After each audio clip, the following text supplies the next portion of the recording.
दोस्तों, सोचिए, अगर कल को हम सब इस प्लेनेट से गायब हो जाएं, हमारे शहर, हमारी टेक्नोलॉजी, सब कुछ खत्म हो जाए, तो क्या ब्रह्मांड को कभी पता चलेगा कि हम यहां थे? क्या हमारी हंसी, हमारा म्यूजिक या हमारा प्यार का कोई निशान बचेगा? वेल, इसका जवाब है यस। फिलहाल हमारे सोलर सिस्टम के बाहर दो छोटे रोबोट्स बहुत तेजी से आगे बढ़ रहे हैं और उनके साथ एक बहुत ही स्पेशल चीज जुड़ी हुई है। ये कोई ईमेल या पेन ड्राइव नहीं है, बल्कि सोने और तांबे से बनी एक ग्रामोफोन रिकॉर्ड है। ये मान लीजिए कि हमने स्पेस के समंदर में एक मैसेज लिखकर बोतल फेंकी है, जो अरबों सालों तक सुरक्षित रह सकती है। ये संदेश अभी भी अंतरिक्ष में यात्रा कर रहा है, बिना रुके, बिना थके, अरबों किलोमीटर दूर। ये है वॉयेजर गोल्डन रिकॉर्ड। आइए इस वॉयेजर गोल्डन रिकॉर्ड के बारे में जानने की कोशिश करते हैं। आखिर ये रिकॉर्ड क्या है, इसमें क्या क्या छुपा है और क्या सच में कोई एलियन इसे कभी सुन पाएगा? वॉयेजर मिशन की शुरुआत कैसे हुई? बात है 1977 की। नासा ने दो स्पेसक्राफ्ट लॉन्च किए, वॉयेजर 1 और वॉयेजर 2।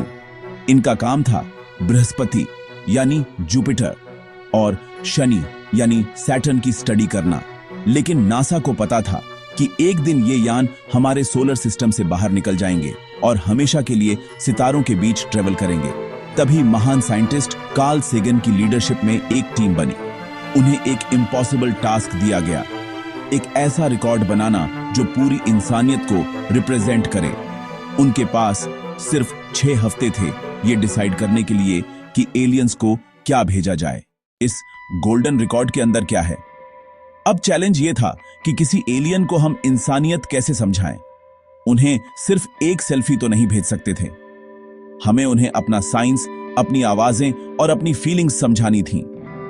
इस 12 इंच की गोल्ड प्लेटेड डिस्क में क्या क्या है, जरा देखिए। फोटोज यानी तस्वीरें, इसमें 116 फोटोज हैं।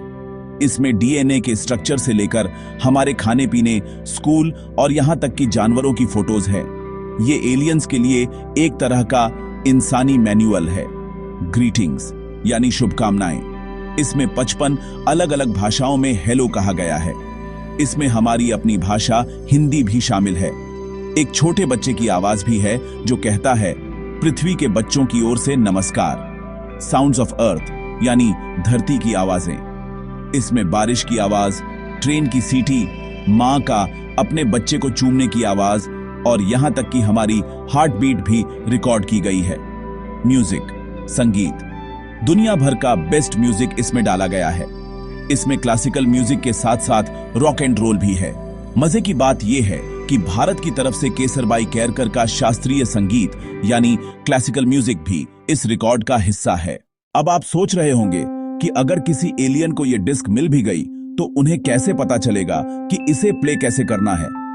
उनके पास 70s का रिकॉर्ड प्लेयर तो होगा नहीं। नासा ने इसका बहुत स्मार्ट जुगाड़ किया।